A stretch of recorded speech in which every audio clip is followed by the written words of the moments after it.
కాలు ఎదిగిపోతుందని ఓర్వలేక కన్ను బాధపడదు, కంటిలోన నలుసు పడితే సంబరంతో కాలు నాట్యమాడదు, చేయి లేచి చెవిని నరకదు, ప్రేగు గుండె నూరి తీయదు,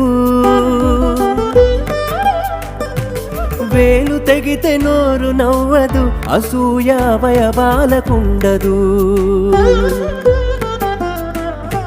సంఘమంటే యేసుక్రీస్తు శరీరమే సోదరా, మీరంతా అవయవాలు అతికి ఉండాలిరా. ఏ భాగం పాటుపడిన శిరస్సుకే మహిమరా, ఈ భావం బోధపడితే అభ్యంతర పరచకురా. ఇంత గొప్ప దైవ ప్రేమ కనుపరిచిన నాడే క్రీస్తు నీలో ఉంటాడురా.